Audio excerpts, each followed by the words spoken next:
Son las 5:26, 1 hora menos en Canarias. Vamos a empezar como todos los lunes a esta hora Territorio Negro, en el que vamos a hablar de algo que, pues, no sé, casi es una ciencia ficción. Es una modalidad delictiva que no ha llegado a España, pero de la que sí han sido víctimas algunos españoles en las últimas semanas. Son secuestros virtuales. Enseguida les contamos de qué va. Rendueles y Marlaska ya están preparados. Buenas tardes, Luis y Manu. Hola. Hola, buenas tardes. Van a contarnos el origen de estos secuestros virtuales, la mecánica siniestra que utilizan, bueno, y cómo evitarlos, partiendo de uno de ellos, que es el que tuvo como víctimas a estos chicos.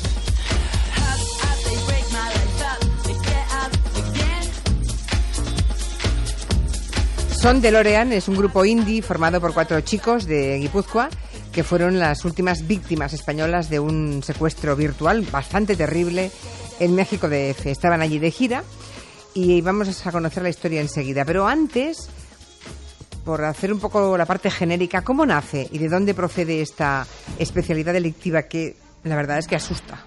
Bueno, pues nació y crece con muchísimo éxito, sobre todo en los últimos tiempos, en México. Es originario de allí. De momento se practica solo allí en México y alguna vez, de manera excepcional, ha habido algún caso en Argentina. Es una evolución de algunos tipos de extorsión tradicionales que siempre han existido en México, o por lo menos desde hace muchos años. Y te voy a poner un ejemplo para que lo entendáis. Alguien llama a tu domicilio cuando sabe que, por ejemplo, te has subido a un avión. Le dice a tu mujer o a tu marido que no llegaste al avión, que te tienen secuestrada y que tu vida vale X dinero.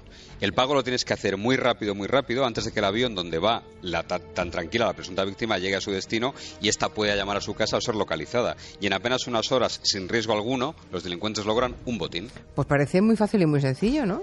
Bueno, y este es un plan elaborado el que te ha contado Manu, ¿eh? Porque ¿el del avión? Claro, hay que saber por lo menos que la víctima va a estar unas horas en un avión. A veces ni eso, ¿no? Claro, la mayoría de las veces lo que se hacía hasta ahora es llamar al azar a números de teléfono, pedir que se ponga el señor de la casa o la señora de la casa y hacer preguntas con las que obtener información del tipo ¿con qué coche salió esta mañana de casa? ¿Es que ha habido un accidente en la zona? Y cuando tienen ya suficientes datos, suficiente información, le dicen al interlocutor que no ha habido un accidente, que es todo mentira, sino que esa persona de la que están hablando la tienen ellos en su poder y exigen un rescate, un dinero a cambio de volver a verlo vivo. De 100 o de 1000 llamadas que se hacen funciona solo una, pero es suficiente, rentable. Y estas extorsiones artesanales, mexicanas, digamos, llevan muchos años allí en México, practicándose con cierto éxito, donde incluso las hacen algunos presos desde dentro de las cárceles. Y este, digamos que es el germen de los secuestros virtuales. Secuestros virtuales, ¿eh? Los 4 componentes de DeLorean no fueron, creo, los primeros españoles que han sufrido este delito. No, los policías españoles especializados en secuestros nos contaban, preparando este Territorio Negro, que sus colegas mexicanos ya les hablaron hace un par de años de estos secuestros. Pero el primer español que sufrió un intento de secuestro virtual, del que se tiene constancia al menos, fue una mujer y trabajaba en un salón de belleza en Cancún y el pasado mes de enero estuvo a punto de caer en esa trampa, no llegó a caer. Más recientemente, en septiembre, una pareja de españoles fue localizada cuando salía de su hotel siguiendo las órdenes de sus secuestradores virtuales y el 29 de septiembre en Querétaro se consumó el primero de estos secuestros con víctima española. ¿Qué ocurrió? Porque nos estáis contando muchos casos, muchos más de los que han trascendido, curiosamente. Sí. La primera víctima de estos secuestros virtuales fue un empresario catalán. Estaba con un compañero y los delincuentes llamaron a los dos, los llamaron por teléfono, animándoles a dejar la habitación del hotel por su seguridad, por su bien. Les dijeron que tenían que irse a otro hotel. Uno de ellos se negó, pero el otro cayó en la trampa y comenzó a obedecer a los interlocutores, que llegaron a exigir a su hermano en España 55.000 euros de rescate. Al final, esta víctima fue localizada por la policía mexicana en el hotel al que le habían hecho trasladarse, gracias a la denuncia, precisamente, que puso el hermano aquí en España. Y poco después de esta historia, el 1 de octubre, una mujer de Rubí, en la provincia de Barcelona, fue víctima de otro secuestro virtual, y esta vez sí que los secuestradores mexicanos lograron sacarle algo de dinero. Es decir, que fue el primero de estos secuestros virtuales en España con éxito, podemos decir. Eso es, un grupo de personas que dijeron ser policías la sacaron de su hotel mexicano con la excusa de que iba a haber problemas de seguridad para los turistas, algo excepcional porque normalmente no hay un contacto entre la víctima y los secuestradores o los cómplices de los secuestradores.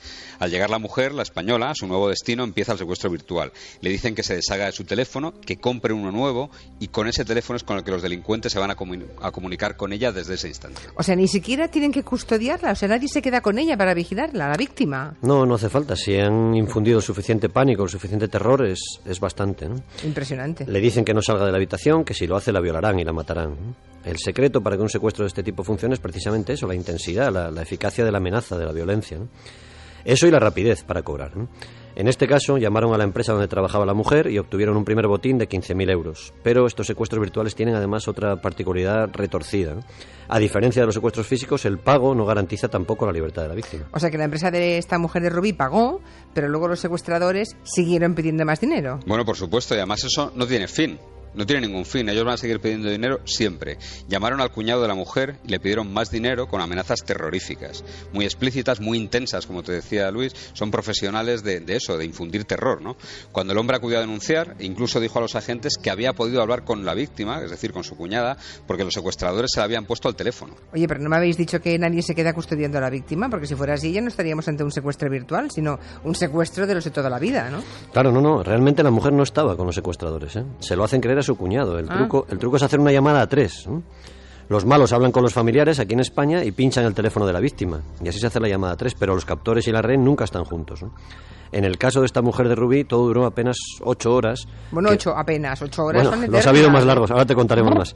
El tiempo que la policía mexicana tardó en localizar el hotel en el que estaba la víctima, la española, a la que costó muchísimo convencer de que estaba ante policías de verdad y que todo había terminado. Ya, lo que estáis contando, imagino que a los oyentes, como a mí, ¿no?, les está dejando atónitos. Pero es que escuchen lo que viene a continuación. Son las 30 horas, no las 8 de la mujer de Rubí, 30 horas de terror auténtico que sufrieron los chicos de Lorient, este grupo guipuzcoano. Bueno, a ver si sabemos, si somos capaces de trasladarlo, ¿no? Porque es difícil ponerse en el lugar de estos chicos y tratar de transmitir la sensación que ellos debieron de vivir, ¿no? Fueron 30 horas tremendas, casi de guión de una película de terror psicológico. Vamos a situar primero a Igor, a Guillermo, a Unai y a Eki, que son los miembros de DeLorean, que estaban de gira por México, como paso previo a una gira norteamericana que iban a hacer. El domingo 6 de octubre tenían el día libre y aprovecharon para hacer turismo con un guía que les estuvo acompañando durante todo el día por los alrededores de México, Distrito Federal, del DF. Los investigadores creen, recuerden, casi siempre hay un santo, lo hemos dicho aquí muchas veces, alguien que traiciona, que este guía o alguien del hotel en el que se alojaba en el Four Points del DF fue la fuente de información, y esto es imprescindible siempre en estos secuestros, que la banda de secuestradores virtuales tuvo para poder torturar al grupo musical. Es decir, les dio información de que allí había 4 españoles que probablemente tenían dinero, que estaban alojados en X habitaciones. Porque todo empezó con 2 llamadas simultáneas a las 2 habitaciones del hotel en la que estaban alojados los 4 músicos. O sea, llaman a la vez a las 2 habitaciones. Bien, ¿y qué les dicen? Pues se identifican primero como miembros del cártel de los Zetas, ¿no? La banda de tráfico de drogas, bueno, más que una banda es casi un ejército, más sanguinaria y conocida de México. Les dicen que saben que son españoles, que el hotel en el que ellos están va a sufrir un ataque y que pueden irse a otro. Eso sí, les tienen que dar los números de sus teléfonos particulares para seguir hablando con ellos. Les ordenan alojarse en otro hotel, les dicen que rompan sus teléfonos españoles, que compren móviles mexicanos, que saquen dinero de un cajero automático y hagan un ingreso en las tarjetas prepago de los malos y luego que vayan a un supermercado cercano a comprar comida. Sobre todo, una vez que están hablando con ellos a través de los teléfonos estos mexicanos móviles, les ordenan que no cuelguen nunca. Le dicen textualmente, el teléfono es tu vida. A ver, un momentito. ¿Me estás diciendo que en las 30 horas que dura este secuestro virtual los músicos de DeLorean estuvieron colgados al teléfono y ni siquiera pudieron hablar entre ellos? Claro. Es que esto es fundamental para que el secuestro virtual tenga éxito. Se trata de eso, de cortocircuitar a la víctima, de aislarla, de convencerla de que corre un grave peligro. Probablemente, si en un momento hubiesen podido hablar entre ellos un solo instante, alguno podría haberse dado cuenta o habría lanzado la idea de que le estaban engañando, pero hay que ponerse en situación. Ya. Los 4 músicos están separados de dos en dos en las habitaciones y siempre uno de ellos tiene al teléfono a los malos con esa intensidad de la que te hablaba antes, Luis, de la intensidad de la amenaza y del terror. Y para colmo, lo primero que les dicen es que quieren comprobar que son músicos de verdad y que no están trabajando para un cártel rival. ¿Cómo? O sea, ¿les acusaron de ser de un cártel rival? Eso es, de blanquear dinero de un cártel rival para obtener información rápida, para que ellos desmintieran y dijeran datos de verdad suyos, ¿no? Ah, claro. Les dijeron que sospechaban que eran un grupo que blanqueaba dinero para el cártel de Michoacán y que si era así, les iban a matar en muy pocas horas, ¿no? O sea, que dieron ahí cantaron la Biblia los pobres. Tuvieron que dar todos los datos suyos reales posibles, ¿no? Los nombres y los teléfonos de sus familiares en España, los domicilios. Y claro, los músicos españoles, la gente de DeLorean dio todos esos detalles. Y aquí empiezan las llamadas a los familiares en España. Hasta 20 personas en España fueron llamadas por los delincuentes. ¿20 personas y nadie denunció? Sí. Ellos llamaron, los malos llaman a todos los teléfonos que consiguieron, porque lo que intentan precisamente por todos los medios es sembrar el caos inmediato y así anular la respuesta policial o evitar la respuesta policial.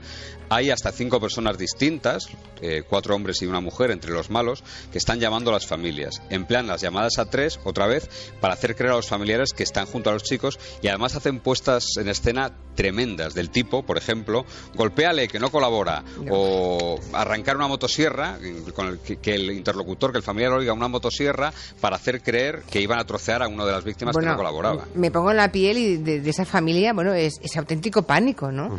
Y mientras hacen esas llamadas a los familiares, por otro lado siguen hablando con las víctimas para mantenerlas también neutralizadas. Claro, permanentemente, para que no piensen, ¿no? Los manejan como verdaderos robots, les hacen creer que están vigilados y quizás alguno de los delincuentes estaba cerca de ellos, pero la sensación que les transmiten es que están vigilados permanentemente. Por ejemplo, les decían: ahora acuéstate y descansa un poco y que se ponga tu compañero al teléfono. Otra vez le decían: quiero oír cómo masticas, tienes que comer. O bien, pon la tele y déjame escucharla. Todo esto iba adobado con amenazas muy explícitas, ¿no? Como por ejemplo les dijeron: te echaremos agua hirviendo y sal y te arrancaremos la piel a tiras. Qué horror. O nos vamos a comer tus entrañas, ¿no? Esas amenazas... la gente se lo cree, tú dirás. Claro, esas amenazas además llegaban simultáneamente a las familias de los músicos en España, ¿no? Se trata, como nos decía un policía, de profesionales del miedo. Son gente capaces de crear un terror enorme en muy poco tiempo. Y hablando de policía, supongo que en algún momento entra en escena la policía española, ¿no? Sí, y además es fundamental su labor. Los agentes de la Unidad de Secuestros y Extorsiones de la UDEF Central, de la Comisaría General de Policía Judicial, llegan a Guipúzcoa, cuando se enteran de lo que está pasando, cogen los coches, se van a Guipúzcoa, y el secuestro virtual está en plena ebullición en ese momento. En ese momento lo que se encuentran cuando llegan allí a Guipúzcoa es 20 familiares a los que han pedido dinero, unos 100.000 euros por cada uno de los chicos, y lo primero que hace la policía para intentar conducir todo es seleccionar un solo portavoz que tiene que centrar la negociación. Eso, y empezar a hablar en clave con los músicos a través de ese portavoz al que trasladan preguntas que necesitan saber. Y para burlar la vigilancia de los secuestradores, lo que hacen es les piden que contesten en euskera las preguntas. Curioso. ¿Llegaron a cobrar, por cierto, o llegaron ellos a rebajar el rescate, o qué pasó en esas horas? No llegaron a cobrar nada, ¿eh? La policía española actuó con eficacia. Les dijeron a sus colegas mexicanos que los músicos extorsionados habían ido a comprar comida y a sacar dinero al supermercado de una determinada cadena, gracias a esa información en euskera. Ya. La policía mexicana dio con ese supermercado, en el que los empleados recordaron que los españoles habían llegado en un taxi. Vieron las cámaras de seguridad, localizaron al taxista y el taxista les dijo a qué hotel había llevado luego a los españoles. Así que por lo menos ya tenían el lugar en el que estaban, pero eso no fue lo más difícil de esta historia. ¿Cómo que no fue lo más difícil? Me parece complicadísimo en tan pocas horas hacer todo eso.